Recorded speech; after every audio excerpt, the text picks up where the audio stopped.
Welcome, Babatunde. Thank you so much for joining this webinar.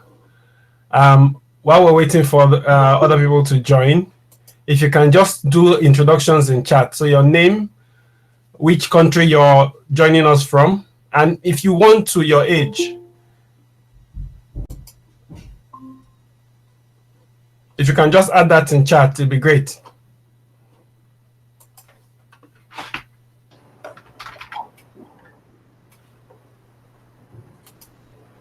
Hi, Tom.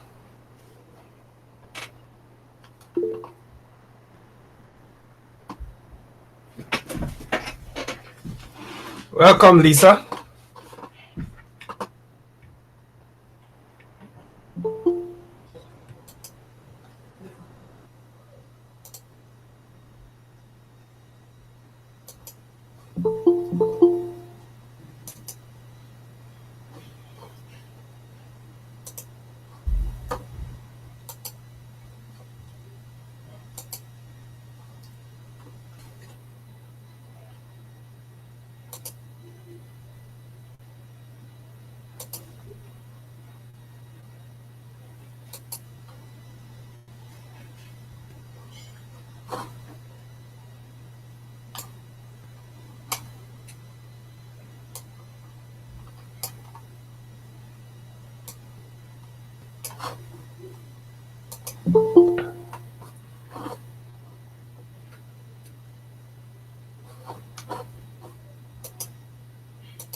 Welcome, everyone. Welcome, Sheyi. Welcome, Tom. I think we'll just wait for 5 minutes, then we'll kick off.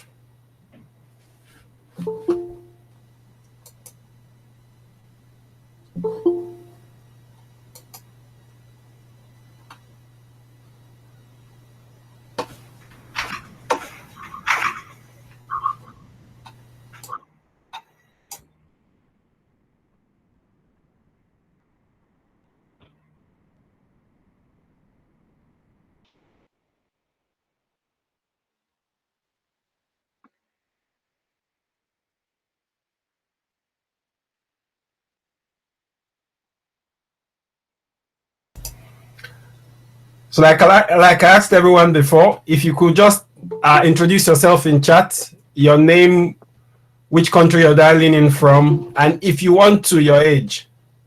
That's optional.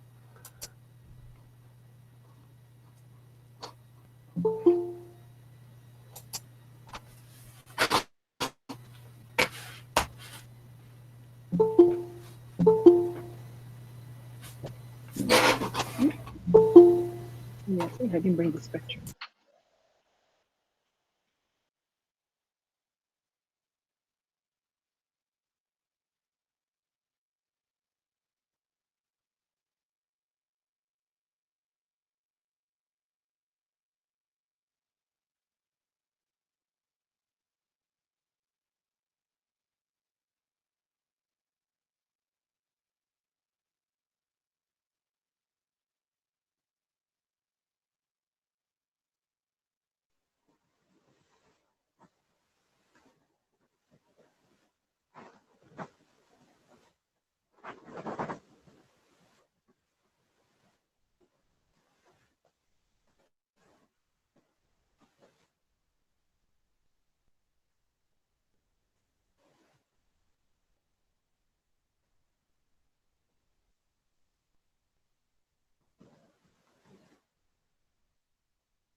Hello everyone, welcome to today's webinar. Where can everyone hear me? Can you hear me clearly? If you can, just indicate in chat. Can you hear me? Okay, so at least one person can hear me. Brilliant. So welcome to today's webinar. The focus of the webinar is building a value-adding career, looking at key lessons, and I want to take in building a value-added career after this crisis, or even as this crisis is going on. We have three amazing speakers that will be joining us in the conversation today. The people I've known for years, and I know they're bringing lots of value into the call today. Thank you to everyone who was with us at the first webinar, who's back. Clearly, it seems we enjoyed something from the first one. We hope that we can give even more value this time. Before we start, I'll just do a very quick intro into Qiesto, who we are at Qiesto, what we're trying to build at Qiesto, and why we're having this webinar series. It's going to be very short. And then right afterwards, I'll introduce our speakers, and then we can start our conversation. So can you all see my slides?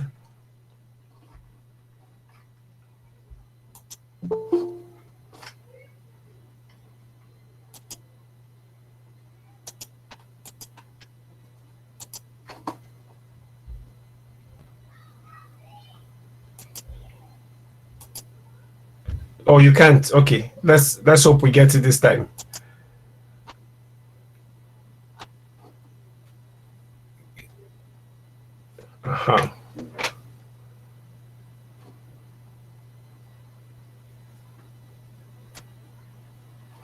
Can you see it now? Okay, good. So, brilliant. Thank you for joining the webinar. So, who are we and what's Qiesto? And I'm sure some of you have that question.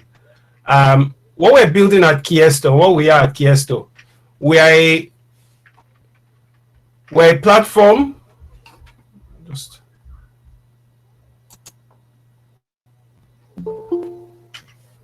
So we're a platform that is building to connect Africans to opportunities, and young African talents to opportunity to use and showcase their competencies as a pathway to job and opportunities.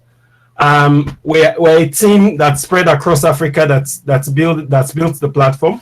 And what we want to use it to do is to tackle the big problem we have on the continent with helping young people prove what they can do so that they can get into jobs, or if they want to start their own businesses, or if they want further education.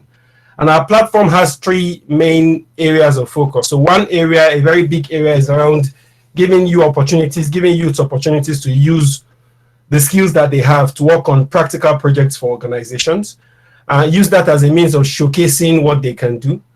And then we'll use that to channel you into jobs, business opportunities, or further education. We're building a new kind of work experience.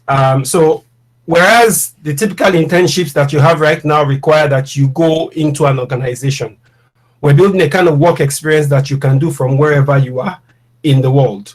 It's going to be project-based. It's very focused on the outcomes, key things that you're delivering for organizations, whether that's businesses, government agencies, or even non-profits across the world. And you can do it from wherever you are.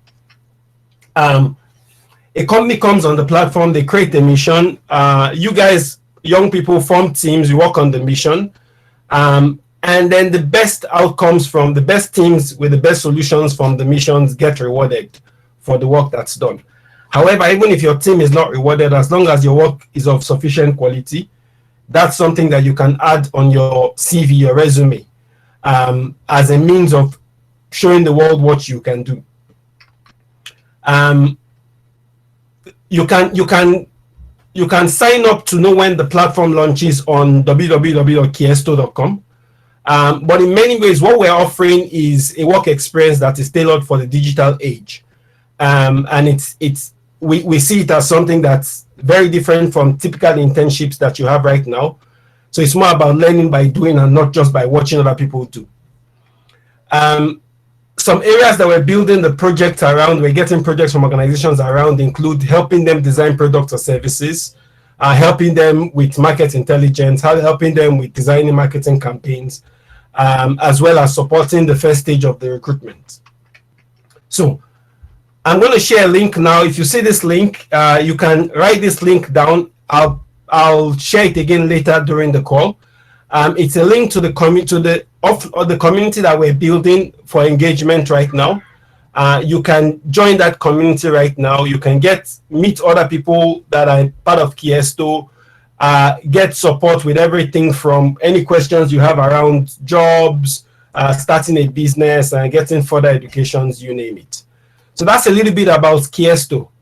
I'll quickly go now on why we're having this call.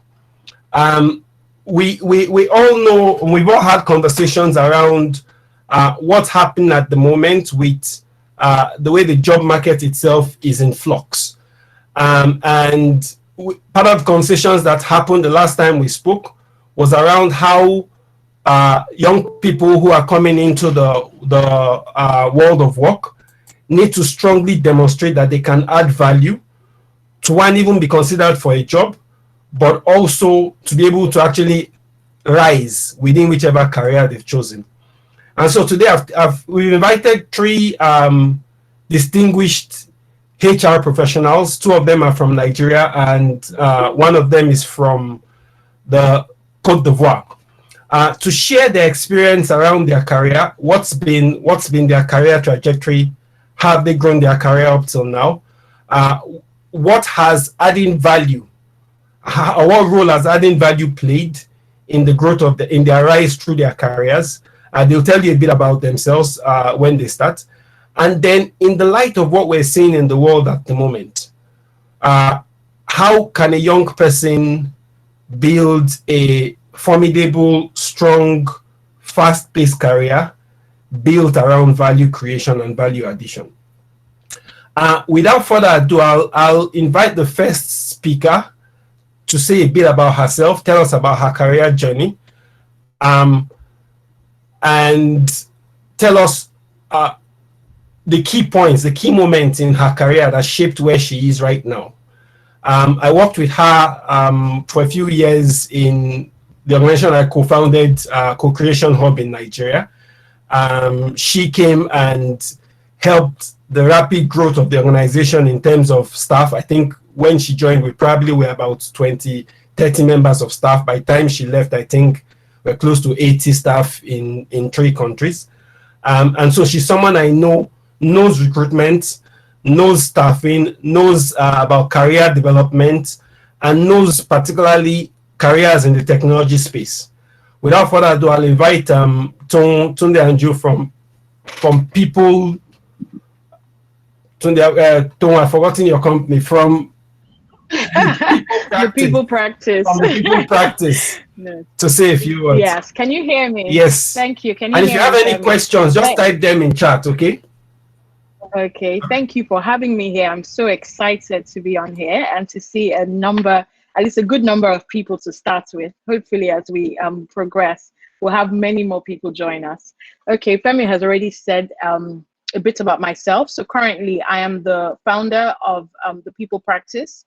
And what we do is that we help startups and small businesses alongside anything that has to do with HR. So we help them scale, we help them when they're in their critical moments, when they're looking to advance, because I had done that with CC Hub and a number of startups that were within CC Hub as well. We help them achieve all their business objectives when it comes to people. So everything from recruitment, onboarding, training. And I'll just tell you a bit about how my career progressed. I didn't always start off studying human resources. I started off in the finance field. I studied economics and went straight into working in asset management and investment banking because I thought that was what was going to make me rich and wealthy. And I did that for a couple of years. I did that for about 3 years, and it was a lot of work, but I felt like, you know, my heart was not completely in it. So I did my first, I've done a few changes in my life. And so I did my first move and started a business. It was an event and project management company. I did that for about 3.5 years, and then decided I wanted to go back into the corporate world. At that point, I wasn't sure what I wanted to do, but I knew the skills that I had, and I knew the things that I liked and enjoyed doing. One of them was watching people develop, seeing how people grew in their careers. Another one of them was just training people and seeing them become better versions of themselves. And with that, I jumped into HR. I realized I needed to do a master's. And so I chose to do a master's in human resources management, and then went straight into HR. I've been in HR for about 9 years now, and I've worked in different industries. I have worked in HR, I've worked in tech, and I've worked in oil and gas servicing as well. Prior to my company, or to founding my company, I was the first people director for CC Hub. And just like Femi said, when I started, there were about 27 people, and within the 3 years that I worked there, we had expanded and grown 3 times. And I left just when we were over in our 80s, and we had expanded into 5 different locations, and 2 of them outside Nigeria, one in Kenya and one in Kigali in Rwanda. So it was a great time just watching the company grow from that. But another thing that I did while I was there was that I got to work with startups that we supported at the time. And I worked with then 39 startups and watched them grow. A lot of them have become, startups that we know at the moment, startups like LifeBank. And that was very instrumental into what I am doing now. And so now I am working with startups and doing similar things that I did when I was at CC Hub, and doing that for my company, The People Practice. We've only founded People Practice in December, so we're only about 5 months old. But we have a lot of clients for a 5-month-old company. We have about 5 or 6 clients, but we're recruiting for a number of other clients as well, spot on recruitment. That's me. Is there anything else I should be saying about who I am and what I've done? So I guess the key question is, and to the theme of the webinar, what has value addition, and how do you see yourself adding value in the different roles that you held over your career? So I think, and what would you say were the key moments in your career so far? Okay, so I think for every employee or everyone who is in an organization, it depends. You have to decide, am I going to be internal focused or external focused? Am I going to be an entrepreneur within this role? And I find that those are the people who stand out as value creators. So you can work anywhere, and you can do your work and do your work adequately well. But then you find that people who make that leap into like recognition within an organization are those who have decided to take the job as their own. So there's this sense of ownership amongst them, and they understand the company. They look at the company like they're entrepreneurs within that organization. And so they're looking to solve problems within that organization. They're looking to understand what's the focus areas for the company are, what the pain points are, what interests are, and they see how they themselves can solve problems. So I think for me, 2 things come to mind. I remember when I was interviewing with with Co-Creation Hub, and Femi can attest to this, so I'm glad he's on the call. When I was meant to come in for an interview, I realized that I wasn't going to be able to come in for the interview because I wasn't in the country, and I wasn't going to be in Nigeria for 3 months. And so what I did something that was very unusual at the time. I did a short video of 5 minutes, just one introducing myself, letting them know that I understood what CC Hub stood for. I understood their mission. I understood their focus areas that they were going into at the time. And I spoke to them about why I was the person to solve all the problems that they have or may have. And of course, I think it worked because then they hired me. But that's one of the things that I did. But even within the organization, beyond just doing my everyday job, I had to look and see how I could create different things. I think a value creator, or someone who is looking to add value, is looking to create new things. So little things like how do we hire people? At that time, we were just hiring people the normal way. But one thing we decided to do at that time was introduce people from a very young age. So we looked at graduates, we looked at interns, and we built the first graduate program that CC Hub had. And we got in 14 people. And out of those 14 people, CC Hub probably has about 10 still working there and they've risen through the ranks. And so those are the sorts of things that you do. You have to constantly be looking to see how you can create things almost out of nothing. And that, I think, is what has brought me to this point. Yes.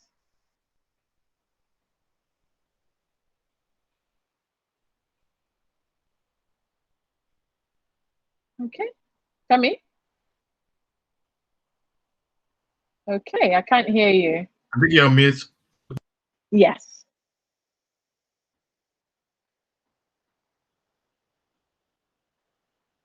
Hello, Femi, you're on mute. Femi, okay, yes, I think he doesn't realize that.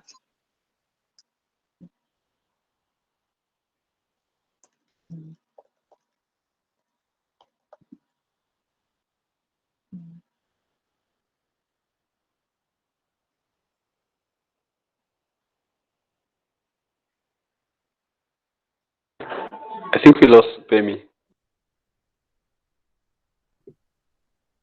Hello, Femi, you are muted.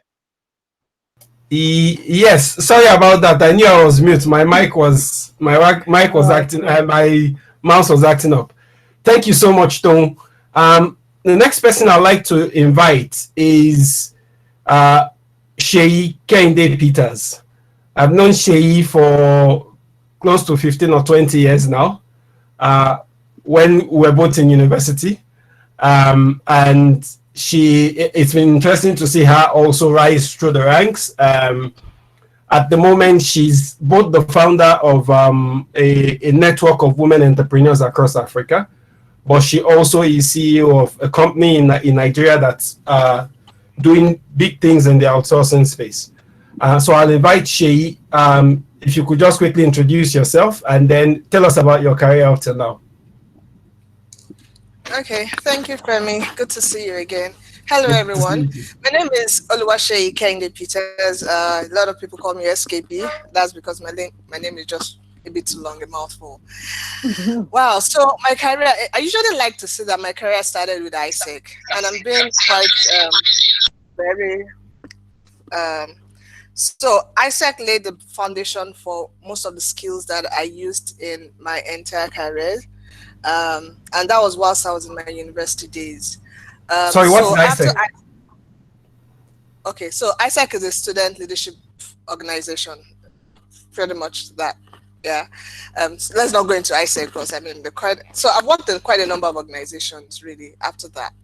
I started my career with I worked for different organizations, but I mean let me just name a few. I've worked with Alltech ICT. At Alltech ICT, I was a business analyst. We worked on the project for United Bank of Africa. And after that, I worked with Bicotney Research Group. They are the owners of the, not owners, they're the BOT owners of the current MMA2 airport, as well as some other projects around Nigeria. After that, I decided that I needed multinational experience, so I went to work with MTN. I worked in MTN for a bit less than 4 years, and then I worked with a group of companies, again about a group of like 10 companies with heavy presence in the oil and gas sphere. That was LK and Associates. We're in the midstream and downstream of the oil and gas sector. And after that, I worked with Covantage. I co-founded Covantage Business Outsourcing Limited.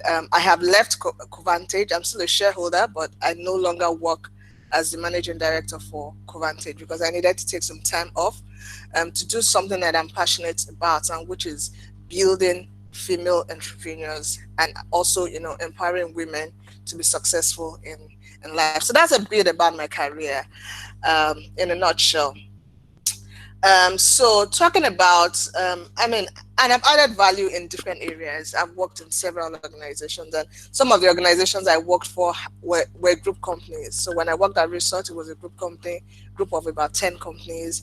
And also when I worked with LK, I worked with, it was a group of about 12 companies. So quite diverse experience. But in all of my career, if I was to say what were the things that helped me to rise in my career, also the first thing, you know, like the first speaker said, is ownership mindset. If you if you work for an organization with an entrepreneurial mindset or with an ownership mindset, you'll go a long way, and you will be called upon, when decisions need to be made or when things need to happen. Secondly, is to solve problems. You know, in anywhere you work, there would always be problems, and a lot of people run away from problems, not knowing that opportunities come dressed in. Opportunities come like problems, and the more you're able to solving problems for your organization, for your bosses, and for the people who work with you, go a long way. And I think that is very fundamental in determining how long you are going to be in the organization, how fast you are going to rise, and what opportunities you're going to be exposed to. So it's very critical to ensure that you always solve problems. And it's important to get sponsors. So yes, it's not all those who have an ownership mindset and who solve problems get to rise. We are so many that are doing that. But the question is, who in top management or in executive management knows what you do and can give visibility to what you do? I think that's also important. So you need to get sponsors who would help you showcase what you do. You need to network. Network within the organization, network outside the organization. And when I talk about networking, it's not necessarily about how wide your network is, because a lot of us try to focus on expanding, our networks. It also goes a lot. That's important, but I think what's also important that some of us may miss is to ensure the depth and the quality of our relationships with the people in our network. If you just have an acquaintance level relationship with a person, you may not be able to get as much as you would get if you have a body level relationship with someone. So I think expanding the breadth and the depth of your networks is also important. And I think in all of this, it's important to have fun, because we spend a lot of our time at work, and if you do not learn to have fun, or if you do not enjoy yourself while studying, it may look more like a chore to you, and not and not fun as it really should be. So those will be the key things I would say have helped me in my own career.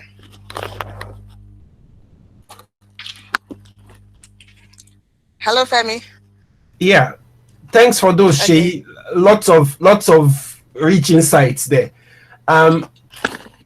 If I could ask, what would you say were some, and you've had a very interesting journey on your career. What would you say were the key moments that made you make the next move? Oh, okay. Interestingly, in all of my career, and this is in all the organizations I have worked with, it's always been a referral based on the experience and that I've had. So I'll start with the first place when I worked with Alltech. I was recommended. Okay, then I was working with my mentor's husband, and someone in that group recommended me for another organization called Research Group. They said they needed someone who would help them build systems and processes in the organization. And I was known for that whilst working with UBA. That's what I was doing in UBA.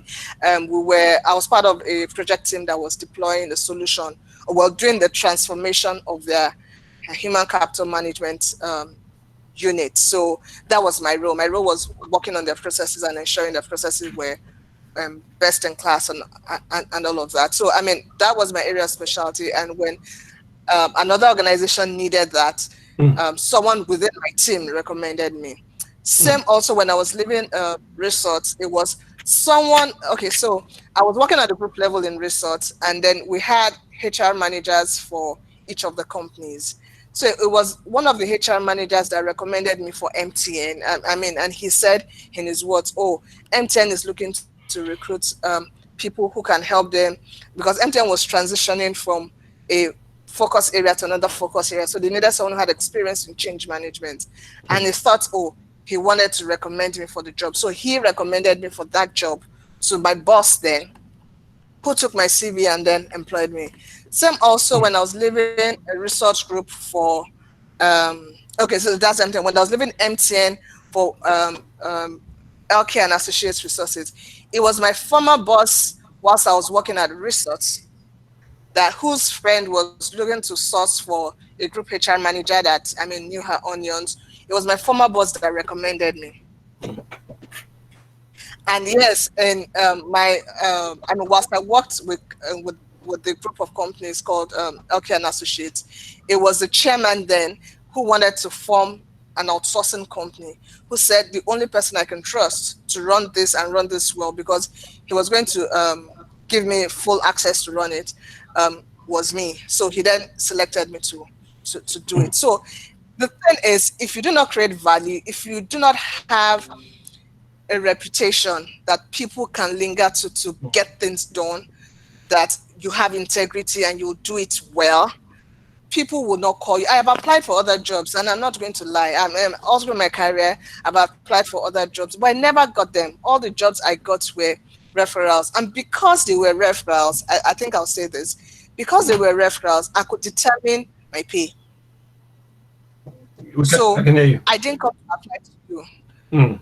You are the one who's come to meet me. So if you're not meeting this pay, forget it. And I think that has really helped me in my career. The fact that I was able to, at every point in time, determine what I wanted to be paid. I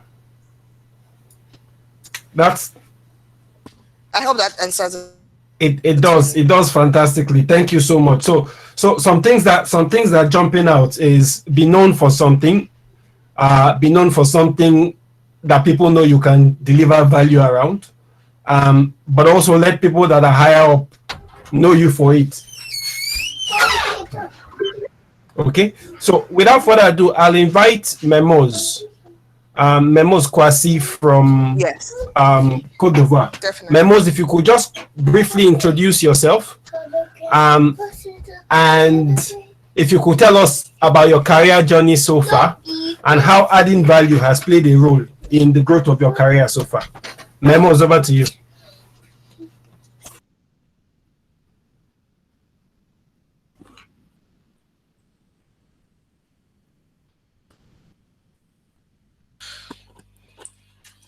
Hello, can you hear me?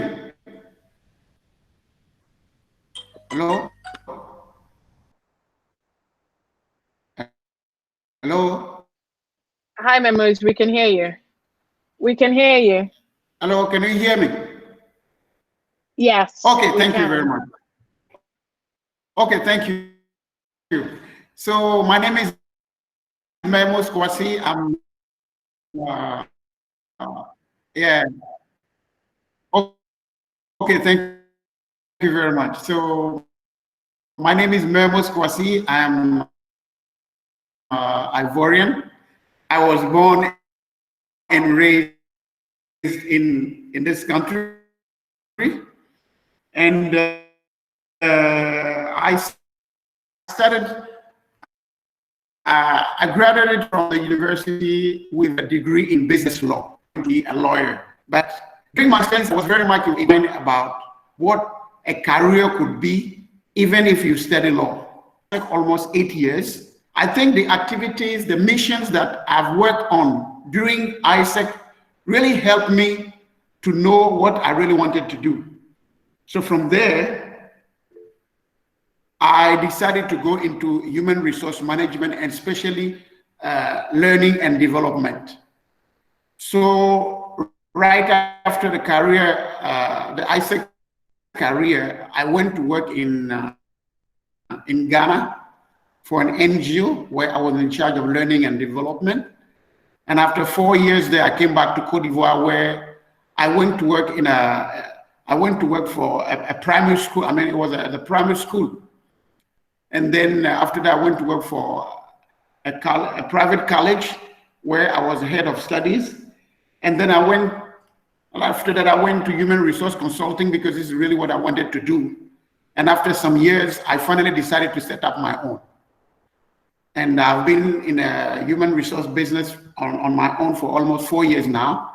We've been working with various organizations, and I can say that the time I spent in ISEC and the different work that I have in Ghana, in the private college, had helped me to be where I wanted to be today.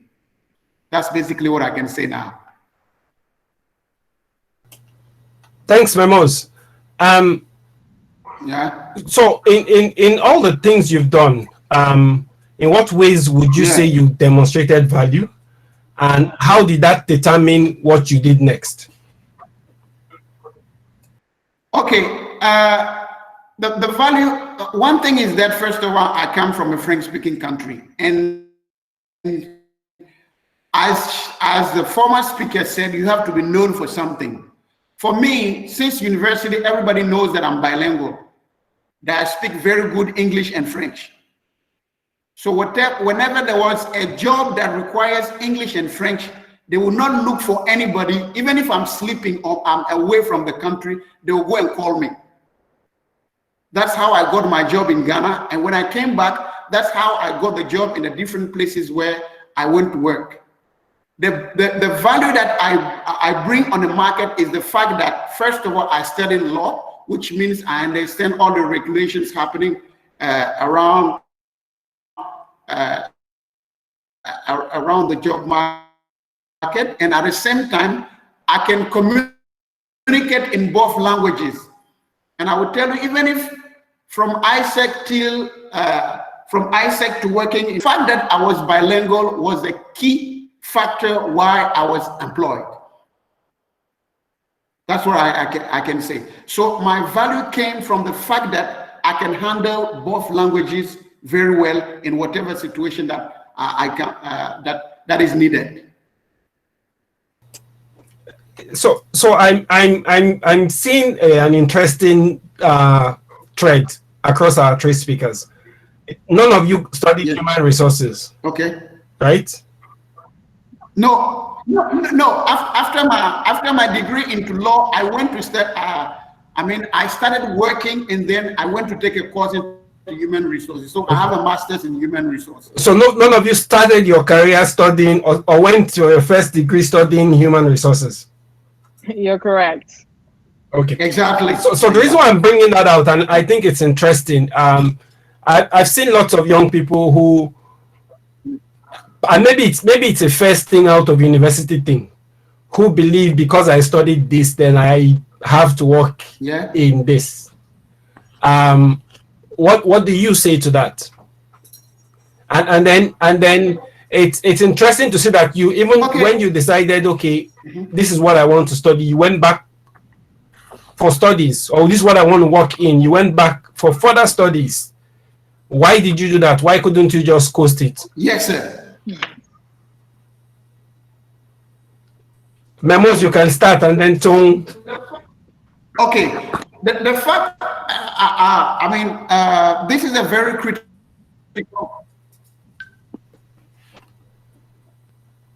Okay. Sorry, Memos, I'm struggling to hear you. This is a very interesting question. Yeah. The fact that I have studied law, first of all, give me one aspect of the human resource. Yeah, the connection is a big issue with connection. Is that okay now? Yes, it is. Yes, it is. Is it okay now? Yes, Hello? it's fine, Memos. We can hear you. Hello? Hi, Memos. We can hear you. Hello? Oh, me? We can hear you now, Memos. Oh, I think now we can't hear him anymore. Okay, so should I? Yeah, Tone, give it a go. Yeah. Okay, so your question was why we started off with something else, and why did we feel the need to do to go and then do a master's in human resources? So one, I think no knowledge is wasted. Something that I find I was saying that now. The fact that our young brothers, Right. Our brothers. Okay, so Memos, you go then, Tone. Yeah.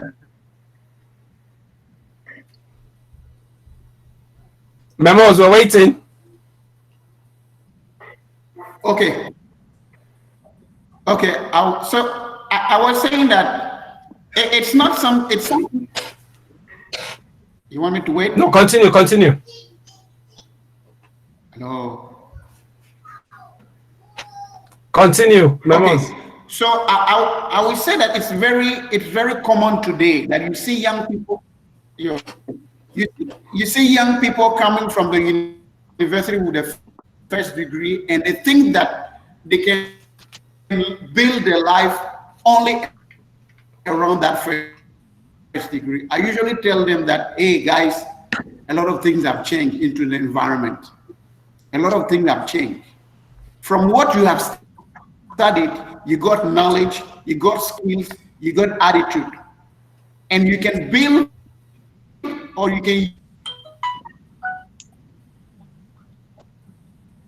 use that knowledge, that skill, that attitude to solve problem. And as long as what you have learned can solve a problem into a company, they will hire you. And that was exactly what helped me to get what I am right. I saw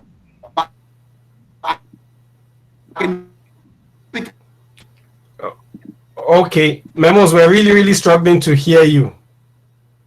So maybe Tom, you want to jump in and take a stab at the question too. Okay, so and just like Memo said, just because you studied something, it does not mean that you have to stick with that. So you get all the knowledge, all the skills, everything you need from that education, and you can use it as a building block for the next phase of your life. So I think for me, why did I go back into human resources, or why did I feel to do a master's? Memos? Okay, I'll go on. So why did I feel the need to do a master's in human resources? It's just because you're dealing with people does not make it easy. One, it's people are the most sensitive things assets to deal with. One, they change constantly, and there are different ways to managing different people because no two people are the same. So I think it's one thing to have the breadth of knowledge, and like everyone can have a tiny knowledge of something, but if you want to specialize in something, I think that you should go in and do something that will give you a bit more depth in it. So in learning human resources, you're learning all the different aspects of human resources. It's very wide, starting from recruitment to training to onboarding to offboarding to letting people go. How do you let people go in a sensitive or in a diplomatic way or in a professional way? So everything there's a lot of ethics and professionalism attached with human resources. It's not just about hiring and firing. It's about how do I get people to move from point A to point Z all at once. And you're doing that for not just one person, but simultaneously doing it with a number of other people within an organization. You're building career paths for people, so people start up on one level and you know that this is where they're going to get up to. You're sorting out training plans for people. There's so many things. You're managing their performance. You're trying to see how to improve their performance if there are areas that can't be. You're building culture within an organization. So because I've been in tech space for so long, culture is a big thing. Culture is a big way for a company to have competitive advantage. A lot of younger millennials are looking to be in cool places, but cool places are not just places that offer you swag and t-shirts and pens and nice mugs when you start, but cool places are actual places that are giving you work that matters, or giving you work that connects with the very essence of who you are. So I think that's one of it. So you study all that, but at the same time, I didn't just study all that. I have worked all that. I have lived all that. So it's a combination of so many things. Education is just a tiny part, but there's the experience, there's the living, there's the behavioral aspect of it that you get from the, being on the job every day. Yes. Thank you. Shehi, you want to take a stab at it? Okay, all right. So whilst it's not important for you for your BSc or your first degree to be in, whatever field that you are doing, I still think it's important to get further knowledge. Yeah. In my own case, I did certifications. I had all the HR certifications from, I have the professional in human resources, senior, so many, their names have changed. Over the years. So I think I have about 5 HR certifications. Okay, and I just had to take a pause at some point. So beyond certifications, and you can get knowledge in various ways. So you don't only have to get certifications to have knowledge. There are a lot of, today I think education has been democratized. So you have a lot of free resources, especially on this free Coursera, EDXs, you know, all the free online. So you can also do that. Another source of knowledge for me are articles. There's so many articles on various areas, especially people who are experts in a certain area. So I mean, you can read an article on building organizational resilience, on recruitment, on onboarding, on organizational diagnostics. So I mean, on so many areas. So you have people who are experienced, who are I mean, especially I read a lot of Harvard Business Review articles. I think I have a whole wardrobe of HBR publications, and specifically because they usually deal, there's no article that does not deal with one area of people management or the other. So there's so many ways. There's still so many ways. Podcasts are there. There's so many HR podcasts, and it's not necessarily about HR. So in whatever field that, if you're in tech, there zillions of knowledge resources. So there are different ways you can go to school, certifications, or educate yourself online. Thank you so much, A. Memos. I think your line's better now. So we missed your answer to the question.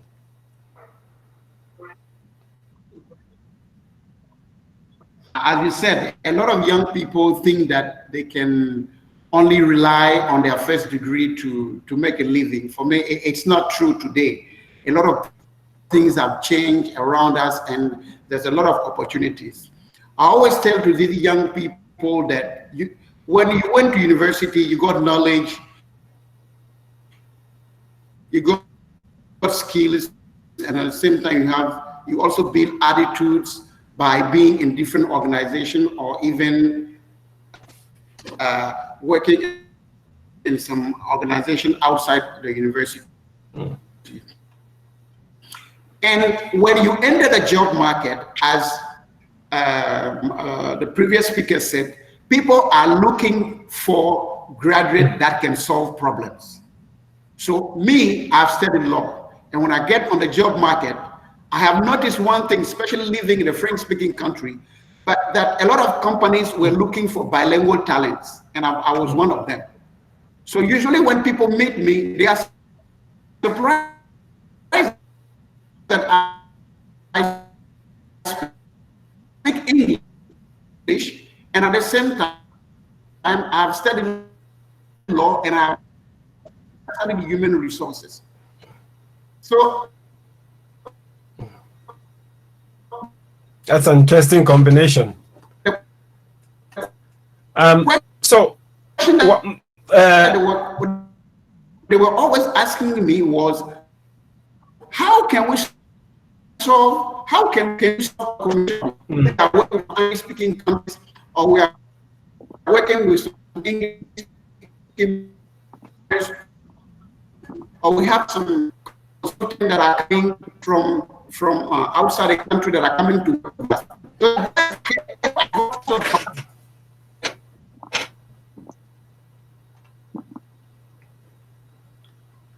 Okay. One last question on this thread for all the speakers. If you look back, so you've had a career that spans a decade and a bit, 2 decades in some instances. If you were giving an advice to your former self, your younger self, that's just about to start a career, knowing what you know now, what advice would you give?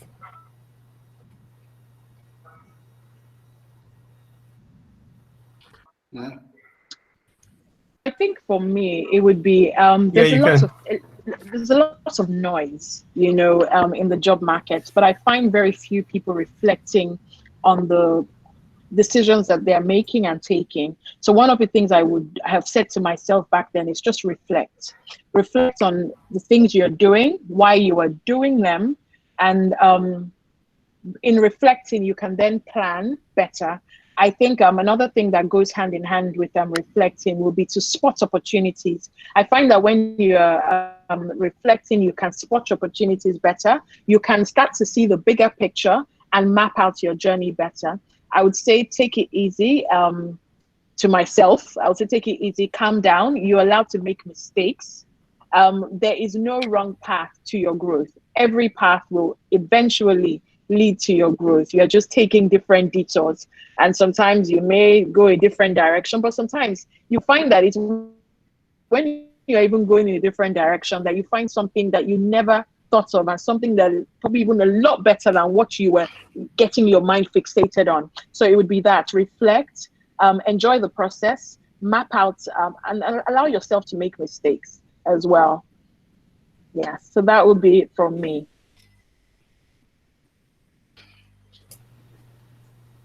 Shay? Okay, all right. So from my own perspective, what I would tell my younger self, one is the value of personal branding. Okay, that was something I didn't take quite serious whilst all through my career. I just wanted to do the job and get it done, and I wanted to be known for good work, and that was it. I never ever paid particular attention to personal branding, how I positioned myself in the place of work. Secondly, would be to dream big. It takes the same amount of mind and resources to dream about $1 million career as it takes to dream about $1,000 career. So please dream as big as you can see, because one thing I realized is that somehow the universe comes together to make a way to the limit of what you can envision. If you cannot envision yourself beyond a certain paradigm, usually you never grow beyond that paradigm. So please dream big. If you cannot dream big, network and make friends with people who are already dreaming big so that they will infect you with. Yep. No, honestly, because really you are just as you can only achieve to the extent to which you're exposed to, So that will be the second thing. Then finally, now, because before I started my career professionally, I'd done a lot of volunteering. Whilst I was doing my career, I didn't do any volunteering. I really did not do any volunteering. So, and that's something I wish I had done a whole lot more of, because there were so many opportunities. So yes, I helped my colleagues, in some areas, but professional volunteering for other organizations, it helps, especially in this world of work that we are going into. It helps to further position you beyond, what you do, in a 9 to 5. So those are 3 things that I wish I had done differently. Great ones. Memos, what advice would you give your younger self?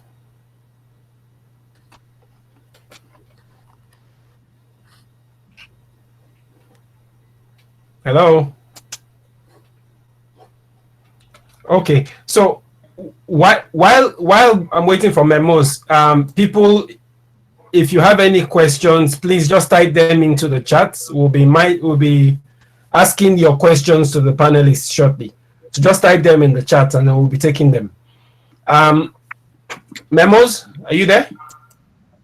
Yeah, so I was saying that I would have told myself to really reflect, to really take time to know myself very well, and at the same time to know, to understand my direct environment, the work environment.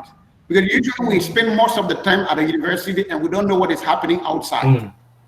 So I will advise myself to really get to know what is happening around me, to really see what are the trends. The trends that are happening in the country where I'm living. And I've also advised myself to be more agile. Yeah, to be more agile. I learned law, and I'm telling you, when you are learning law, there's a lot of things that you don't learn, because law studies are very hard. I would have loved to learn other things like marketing, like sales, because I as I said, when you are learning law, you don't learn sales. But when you come to run business, you need to learn how to sell. And that's what I did when I wanted to start a business. I was advised to go back to school or to interact with professionals that are already in a field where I wanted to go before I venture. That's really what I would love to do. Brilliant. Okay. One last question from me before we start taking questions from the audience. And it's more particular to now. So we have all the noise, the lockdown, and all around COVID-19. How do you see it? How do you see it changing the job market? And how would you advise young people to prepare to be value add creators or to add value in growing their career in the light of the current trends? Again, anyone can go first. Okay. Yeah. Okay. So I'll go. So I think this period is very critical. We're seeing this COVID-19 crisis forcing companies to do things that they haven't done before. A lot of companies have had to be forced to go remote. Even a lot of tech companies who would tell you that they have flexible working options. They've never done like an almost 100% remote. So everyone has had to rethink their remote strategy and rethink their working strategy. And so it's given them an opportunity to be better at it, to become more deliberate about it. And as we know it, work as we know it may never be the same again. We may never, so companies are probably going to have to start doing a 1 week in, 1 week from home option. So if you have 50 employees, you're probably going to have to divide them into two. And so 25 come in 1 week, another 25 work from home, and then you kind of just alternate it. We've seen technology being embraced more. A number of clients, I have clients, my clients are very diverse. We have some tech companies and we have some companies that are not very tech savvy. And so even getting them to use Zoom initially was a struggle. But with this period, everyone is surprisingly all on, on Google Hangouts or on Zoom by force, literally. So everyone has had to embrace it. Everyone has had to embrace automation. And one thing that is standing out more than normal is that talent cannot be restricted. And so that's something I would say to a lot of African, job entrants, that if you can work in a company in your country remotely, then you can work in another country remotely. And so don't limit yourself, don't limit the job pool that you have now, and spread your wings, apply. In terms of what they should do and what the job entrance response should be, I think one is a good time to understand that there are lots of opportunities. So opportunities, do all the free courses. Places that never, Coursera is offering free courses, Harvard is offering free courses, things that you would never have had before. This is the time to take advantage of it. Another thing is people would have to build digital skills. You can't just sit back and say, oh, I don't know this, so I'm not very good at it. This is the time to now start to build all the digital skills that would help you go. And just literally the opportunity to work anywhere is available. So just spread your wings and literally fly wherever. You can work in a different country and a different currency while sitting in your country. You don't have to relocate anymore. Okay, that would be it from me. Shay, you want to go? Shay? Okay, yes, I just had to unmute my mic. Okay. So yes, so for me personally, and I totally agree with everything that Tom has said.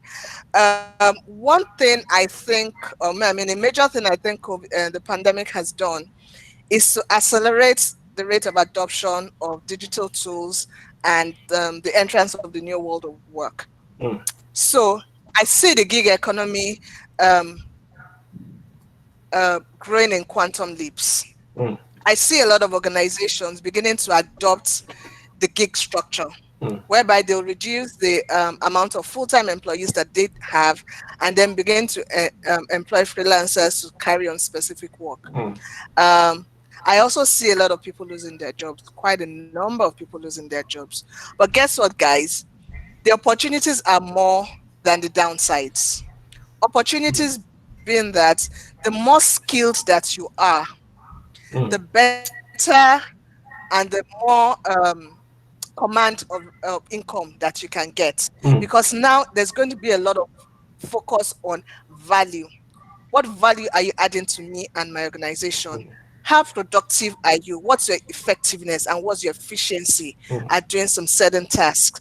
So employees who can show effectiveness and efficiency in doing some certain tasks would get, will get the spotlight in those things. So I say a whole lot of focus on value, on skills development.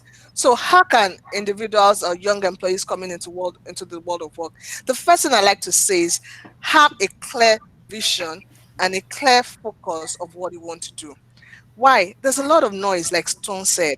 There's a lot of distraction. This one, so you're hearing AI today, you're hearing data analytics tomorrow, you're hearing all sorts. So the first thing is that you need some sense of clarity with respect to the field that you want to go or what you want to specialize, at least in the short term of 5 years.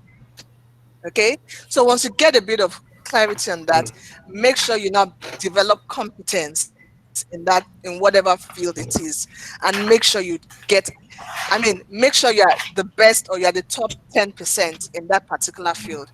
And that comes with a lot of hard work, a lot of training, a lot of learning, a lot of trial and error. You'll make mistakes. Yes, definitely you'll make, that's allowed. But keep making mistakes, keep learning, keep trying and keep doing it until you get good at it. I also see the place of networking. Networking would really, really become more prominent in the new world of work than before. And I think, and area, let me talk about the areas that, all what I've said, you get it in so many literature. But one thing I also think a lot of employees need to focus on as they come into the new world of work is their mental wellness. Because there's going to be a lot of remote working and a lot of isolation. We are Africans. We are used to communal living. We are used to non-verbal cues. We are used to, oh, how are you? I give you a hug. There's going to be less and less of that. You're hearing things like social distancing. You're remote working. People will be working remotely. Now, that is alien to us as Africans. We love community. So because that will not creep in, there'll be a lot of mental wellness issues. And I think we need to begin to acknowledge it, because another issue we have in Africa is that we do not acknowledge their mental health concerns. It's almost like a taboo that is never spoken of. So we need to first acknowledge it, that this is something that exists, and also begin to build deliberate steps into ensuring that we are building a mental wellness, and we are healthy mentally. Because if we are not happy and okay up there, it's going to reflect in everything. It's going to reflect in your relationships. It's going to reflect in your work. It's going to reflect in your personality. So I think that's pretty much the things I would advise people to focus on as they move into the new world of work. And finally, communication. Because as Africans, we do a lot of communication non-verbally, facial gestures, body gestures, and all that. Now that will be limited. So we need to ensure that we improve on our communication skills.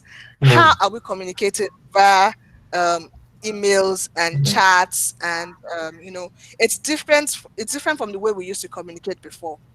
Okay, so we need to pay particular attention into ensuring that we improve our communication skills. Communication is not effective until the recipient has a good understanding of the message that you're trying to pass across. So we need to put particular attention, to communication.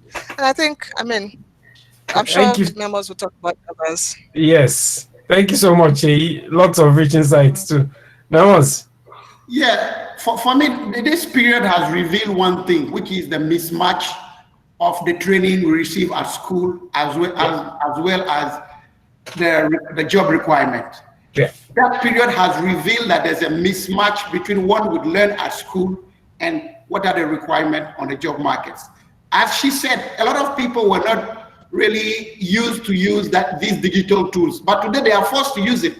Meanwhile, when you go to schools, you don't see any training or any program for using Zoom, for using Google Handouts, or any of these different things.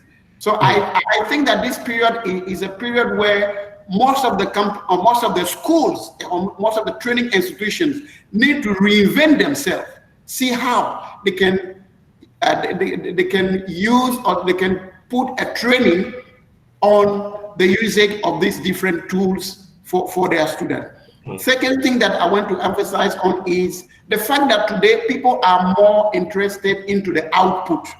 They don't care what kind of tool you are using. They don't care where you are working, but they are interested into the output. Does the output that you produce is still good for our business, or does it add value to our business? I'm sitting down here in Cote d'Ivoire. I'm working for companies that I'm translating papers for companies that I've never seen before. And they are paying me. This is one thing that the workforce of today should be very much used to that. The second thing is that we are going to work with little supervision. Will be very, very little supervision. Yeah. I will give you a job, but I will not supervise you. I will just give you a deadline to produce the job. So we need to learn with a very, very, very little, supervision. This is what I can say regarding this topic. Thank you so much, all three of you. I'll ask my colleague Wamboga. He's been curating the questions that have been coming in.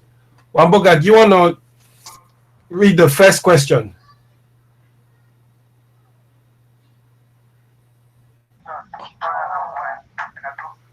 Oh, okay. The first question that was asked was by Kayode Nubi. He's asking whether there's a framework that could help somebody decide when to move on from a role or a job. So a framework to decide. Do you have a framework that you think of, speakers, that you use to decide when you want to move to a new, from a role or a job? Shay, you want to go first?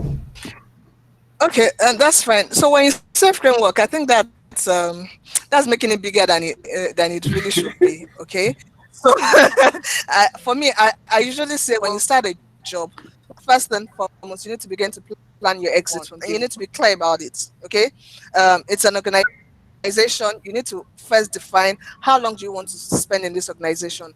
What do I want to achieve by working in this organization? You need to be clear. Now, it doesn't have to be. There's no hard and fast rule. Yeah, to say okay, if you say you want to spend 5, I mean things will not happen.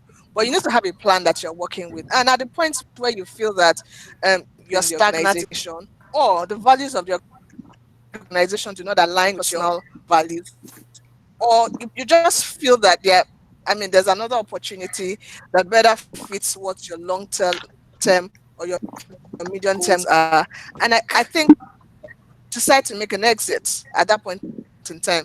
But saying that there's a framework, I think that's making it a bit I'm assuming the framework means what questions do you consider? You've already mentioned some questions you consider. Like what things, how do you determine, yes, now it's time for me to go, based on my answer to these questions? Okay, so is there a growth? Is there a growth, an opportunity for growth for you in the organization? Are the values of the organization aligned with your own personal values? If they've not changed, are there opportunities out there? Because if there's no alternative opportunity for you, why should you leave? If not values for values for anything that has to do with your personal values, I think those are key. I mean, you're really looking at your growth, unless you want to do a transition. Am I looking at a transition into another career? But before you, I see a lot of people quite quick to change roles these days, and I must say you must be sure that there are no opportunities for your opportunity to grow in your current organization. Okay, because there's a value that comes with staying in an organization for a certain. I don't advise you stay for too long. I would advise that you do 1 year to 2 years in an organization, and this is looking at it from the old world of work. I mean, we are moving into the gig economy, so that may not, hold waters any longer. But it's just to. There are really no hard and fast rules, but look at it for opportunities for growth and personal values. Those are two things I'll answer you. Oh yeah, and definitely the financial aspect. Okay. So, do you want to take a? Yeah. Yep. A stab at it. Yeah. Can you hear me? Yeah. Yes, we Yes. can. Um, Yeah. Well, I think she has said it all. There's no framework. I think when she said you have to, by the time you get into a job, you have to already have an end game. I thought, oh my goodness, it sounds a bit more morbid than it is.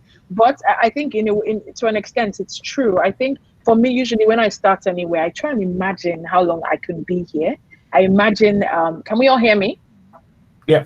Yes. Okay, so I imagine that apart from how long I would be here, the sorts of things I want to achieve while I'm here. So I know, so for example, if I'm here and what's the big thing that they want me to achieve is to do ABC, expand the company, expand the people, ensure people are happy, build a culture.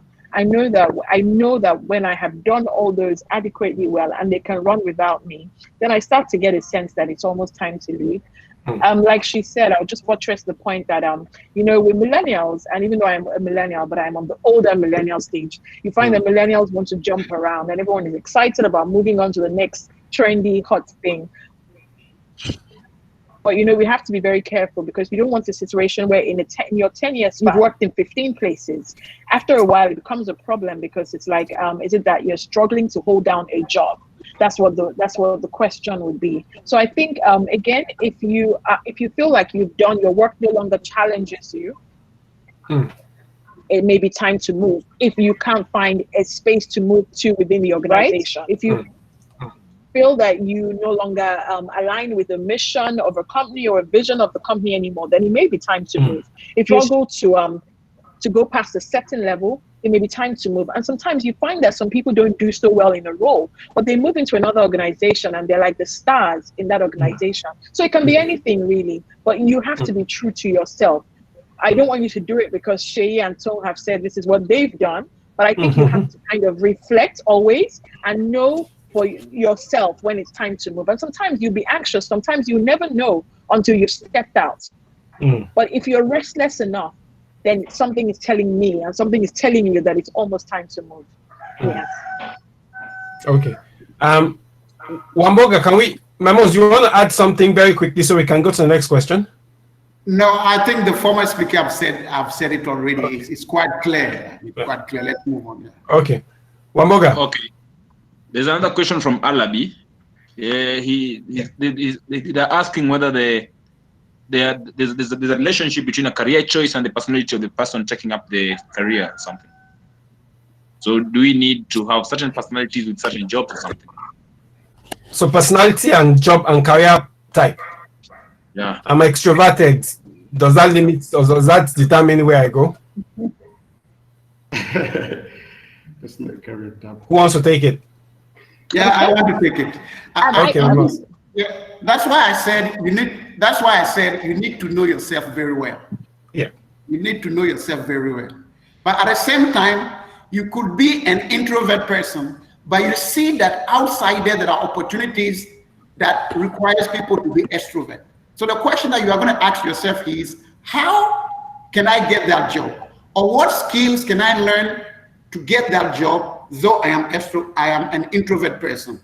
And I have seen people successfully moving, getting some training and successfully moving from being an introvert person to getting an extrovert job person. So the question is, know yourself very well, then identify what are the gaps that exist between you and the kind of job that you want to have. And from there, you take that training and then you move on. That's what I can say. Look, any of the ladies want to add anything or? Oh, okay, I'll add something. I think this is a great question because there's a link I'm going to share with everyone in the chat. It's called 16personalities.com. I find that the people who don't understand themselves or their personalities find that they struggle in certain roles. So I'll give you an example. When I first moved back to Nigeria from England, I was working, I always wanted to be in research, investment research. And I remember then the CEO of the company was trying to tell me how she thought I was more of a people person. But that didn't make sense to me because at that time, HR hadn't even crossed my mind. And I found that I was doing the work, but I was struggling to get, practically a C or a B if you were grading my work, and I was just struggling. But I find that, now my work comes to me a lot easier. If you do 16personalities.com, it's so accurate to the point that it gives you examples of the kind of roles that you will excel in. And I literally guarantee, I'm not the founder of that app, but if you do it and you find that it's not true to who you are, then perhaps you don't know yourself as well as you think you do. So I'll put that in the chat for everyone else, and just tell everyone in your spare time, just try and figure out what your personality is and what sort of roles may be great for you. Okay. Yeah, thank you so much. I like the answer of know yourself. Interestingly, people ask what's the meaning of Qiesto in French. Memos, what does Qiesto mean? No, Qiesto doesn't mean anything in French. But what does Qiesto mean? Who are you? Right? Qui es-tu? Qui es-tu? Yes. Yeah, that's qui es-tu? That's in French. Qui Correct. es-tu? So Qiesto is a twist on Qieto, because for us we're very particular that self-knowledge is a very important starting place in determining what your career would be. And a lot of what we're focusing on with the young people we work with is, and talent to work with, is helping them increase self-awareness. Wamboga, next question. Okay, there's another question by Ngabo Emi. It's like many people in this webinar are young people who are just leaving school. They're trying to ask for more light on what is a career switch, especially she asked for some light on what is a career switch.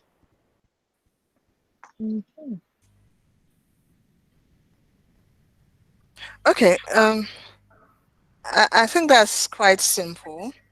A career switch is when you've been working in a certain area and then you decide that you want to. So for instance, if you've been working in the tech space and then you then decide that you no longer want to be a software engineer, you want to be an accountant, or you want to be a construction engineer. Okay, so it's just switching from one line of career to another line of career.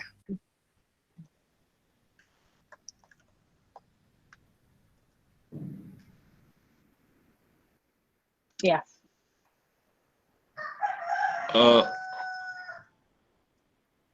Okay. Yeah, that's really. And if I can follow up, so how would you guide someone to make the decision on whether to switch a career? Okay. Go ahead, Tom.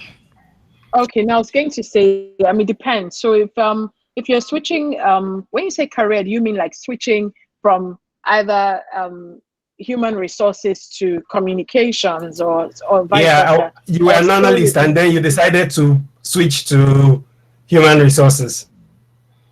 So again, I had mentioned, in understanding your personality, knowing who you are, knowing where you will probably shine the most. I wanted to be in a place where it will be easier for me to shine. And it's easier to do that when you're working in line with what your core personality is like. Also, it may just be that you like something. So if you're in, I find that people who are, I find that if you're in human resources, you can handle internal communications, because a large proportion of what you do in human resources is sort of internal communication. So you find a few people crossing over vis-a-vis or so. So I think for me, it's seeing that role. If you're looking to move into communications, for example, what's the major part of communications? Is it writing copy? Is it what parts of communications? Is it digital communications? How well do you do it? So if you want to go into digital communications, the first things that I would be asking you is, have you ever managed anyone's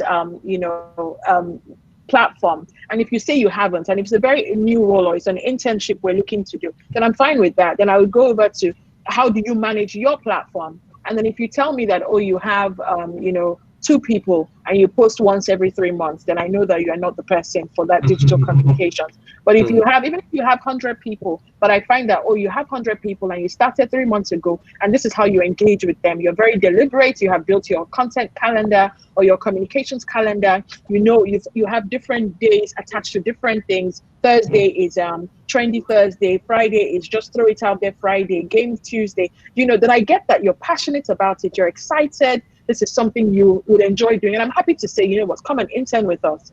I mean, you're not going to literally damage the company, if we only give you a set restrictive things to work with. But that tells you, I heard someone laugh, but that tells you how you can move across things. And that's just for communications. It's the same thing for human resources. If you say, I want to come into, I've seen a question there that says, how do you come into human resources?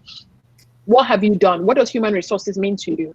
In what ways? Those skills that you've said are the key things. How have you displayed or demonstrated those skills? You always have to be. I just want to get the thought process between why you think you're ready for this next move and how you have worked towards this next move.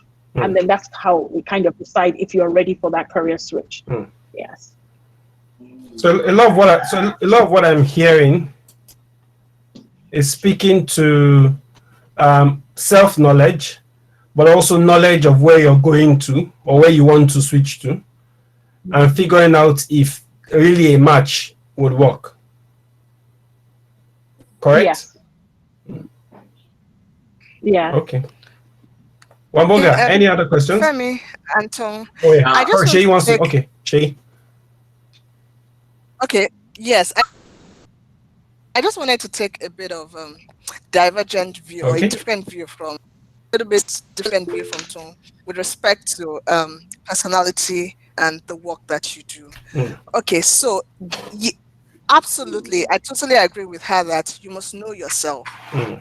However, if your personality may not be naturally suited for a certain type of work, does not mean that you cannot do that kind of work. It just means that you need to first understand that you have weaknesses in this area, and then as you are progressing in your career, you develop the skills and you hedge for your weakness, for your areas of weakness. And I'll give an example. I am an introvert to the core. This stay at home has had zero effect on me because I can actually be in my house for a whole year and not feel. However, yes, I can. However, you'll be shocked that you then ask, what am I doing in HR? And what am I also doing? I mean, my career has not just been back-end HR. There's always been the front-facing HR. So I understand that it's my weakness, and it's a conscious effort to saying that I hate to network, I hate to go to parties, but guess what? I had to develop those competencies such that I know, in line with the 16 personalities that she talked about, there's also a personality profiling tool that I like, and that's the DISC model. And that's the DISC model says that when you are at work, there's a work personality, which most often than not is different from your default personality. And then it now looks at what's your personality at work in relation to the kind of career that you're doing. So don't use the fact that you're not a certain type of personality. Don't allow it to limit you. There are no absolutes. You can achieve whatever you want to achieve. You can become whoever you want to become. If you just need to understand that these are your weaknesses, and then you work on it. Will it be easier for someone? I mean, for someone who's an extrovert, it will be easier for such people to succeed in a marketing role. But does not mean that introverts also cannot succeed in a marketing role. Okay, so I just wanted to add that so that our listeners are also, they have a broader perspective and they don't use that as a limiting factor. And I totally agree. I think there are probably as many personality test models as there are personalities in this world. So you can't take those things as the Bible. It's each of them is another perspective. It's useful to know, but it's not. It shouldn't necessarily just be the North Star. It shouldn't actually just define how you turn out. Wamboga, do we have any other questions? There's none, but I'll ask one on their behalf to Femi. Femi has built a large organization with branches across Africa. Yeah. Generally, what are your key considerations when you're hiring young people, especially those who have not worked anywhere before? And and maybe you can also give a bigger view of what Qiesto intends to do to help these young people on the African continent eventually. Okay, I think you're giving me an opening to also wrap up the conversation. But I guess before I do that, before I answer the question, I just want to thank the three panelists, and I think we all should either give them, maybe unmute and give them a round of applause, or give them a round of applause in the chat.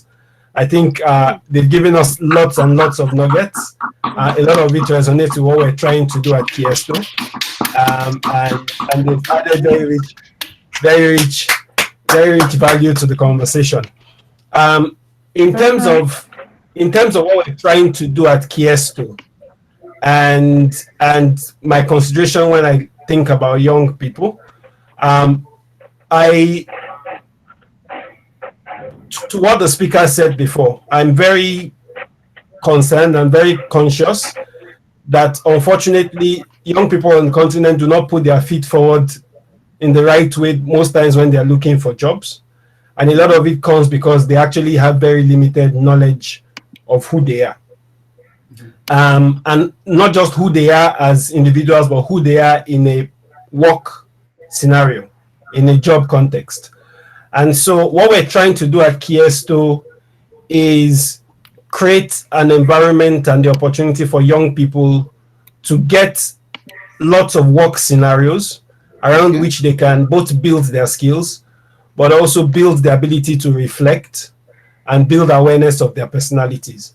So we're building we built a crowd-solving platform where organizations of all kinds from all over the world, within Africa, from outside Africa, are bringing challenges that they want young people to help them tackle.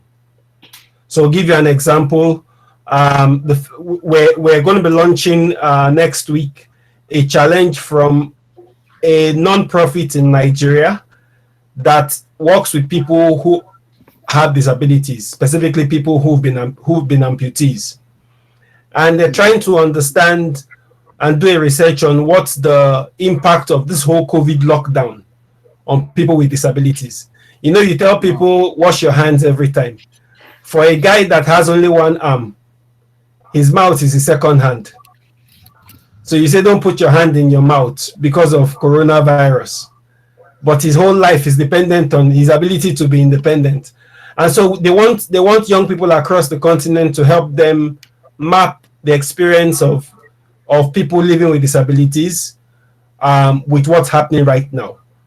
We see that as an opportunity that can be both a volunteering opportunity or a paid opportunity to do that work, an opportunity to build your resume and build critical skills that are of interest to employers.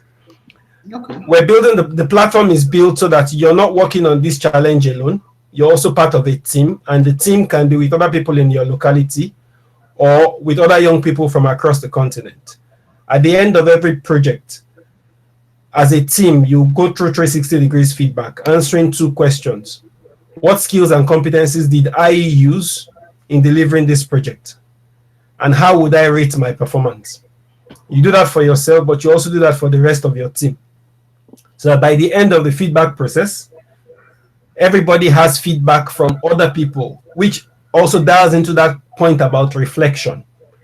Because the more you reflect on what you do, the better you can improve it the next time you have the chance to try out on another project. Mm-hmm. So we're going to be having lots of projects in that regard. Some of them will look at helping organizations think through the products and services they're taking to market. Some of them will be around helping them understand how a product might expand into your country. Some of them will include helping them design marketing campaigns. Some of them would include, and maybe we'll be competing with memos, helping apps localize for the African context. Okay. And the intention is that every time we bring a project on the platform, a young person can work on that project, use that to build their skills, but also build things that can go into their CV. There's no point going to an employer with a CV that is next to blank.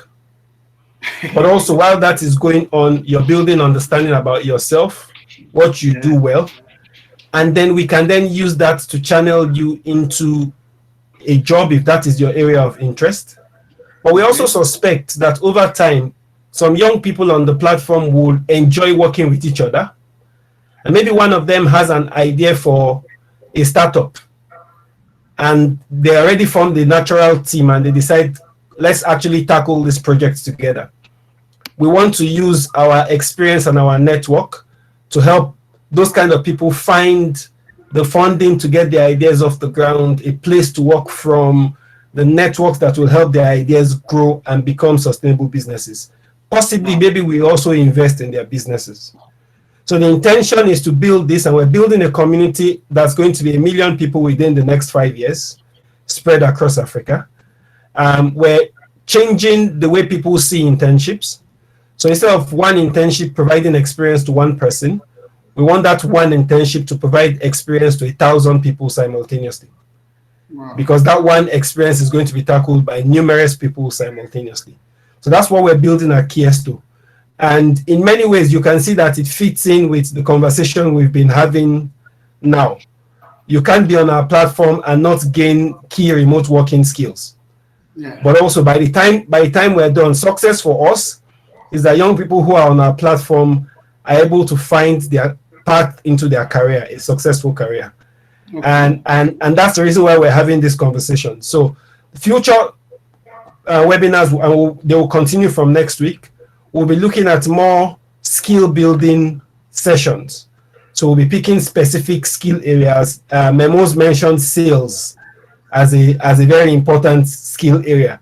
We'll be having a session on skills. We'll be having on sales. We'll be having sessions on understanding value. So we'll be having sessions on remote working. We'll be having sessions on how to give and receive feedback, you name it. Foundational skills that will help you start out on a career that can be successful. If you're successful, then we are successful. That's what we're trying to do. Thank you all for your time, your attention. Yes, Wamboga. The two questions I wanted to, the two questions that were added. Yes. One is simple. There's somebody. We're already. Sorry, Wamboga. We're already 1 minute over our time. Okay, if people want, we can continue. Just for maybe another 5 minutes. Okay. Is that okay? Somebody's asking for if there's an age limit for the projects that will be done by Qiesto. If there's what? An age limit for the projects on Qiesto platform. Okay. And then the second one, there's somebody else asking if it will be wise to focus on 2 areas in the process of career switch. Like you have been in communications, so you stay in communications while moving into HR, maybe. So in terms of age limit, there is no age limit. In terms of career switch, is it wise to limit yourself to what, 2 careers? Yeah, like is it going to be good for somebody moving, or somebody interested in moving, for example, into software development from, say, communications, to hold on to the communications job while in the process of moving? So okay, so should you hedge your bet? Yeah, should you hedge your bet? I think it's always safer while you're growing yourself in a different field to at least still hold on to what you have. Of course, there may come the time when you need to make the jump and go all in.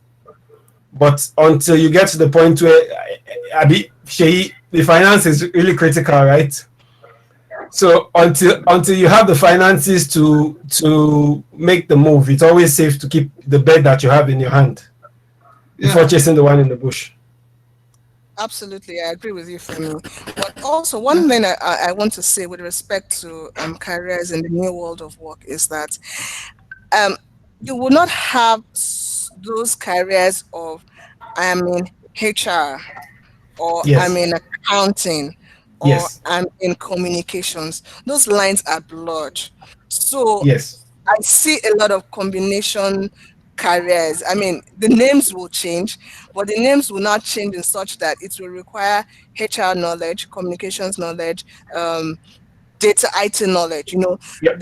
the careers will now be compounded. Yep. So Okay. I would like us to desist from the traditional mode of thinking in Yeah. silos to say, Correct. I'm in HR, I'm in this. Let's not think about that. And also because in solving problems, which is what we Yeah. should focus on, Yeah. you do not need just one particular perspective or one particular skill area. Most often than not, you will need a portfolio of different Yeah. skills. So let's just look at, I want to solve this problem. So I need data analytics skills, I need HR skills, I need software design skills, and let's begin to build. So we need to be continuous learners to be able to, get to this level. Absolutely. Shay, that's spot on. I think it's in our father's age when you start in one field and you're in that field till your career ends. It's going to be less and less of those boxes and more about what you can do, which is the whole conversation about value adding. Anyways, one last thing. We'll we'll like your feedback on the chat, and so my colleague Fiona has just put a link in the chat. If you can click on it, it will lead to a feedback form. It is completely anonymous, but we would like your input to improve on what we're doing. So once again, thank you very much to everyone who joined this conversation, to Memos, to Tom, and to Shei, to my team at Qiesto, and to all of you who spent your time and your internet data, your precious internet data, to join us in this conversation. We look forward to continue to engaging with you as part of the Qiesto community, and we wish you a very, very, very successful career. Yes, we will have a replay of the video on our YouTube channel. We'll share an email with the link to the video. Thank you all so much. Enjoy the rest of your day, and wherever you are in the world, stay safe and be smart. Thank you. Thank you. Thanks. Thank you, Femi. Thank you. Thank you. Thanks.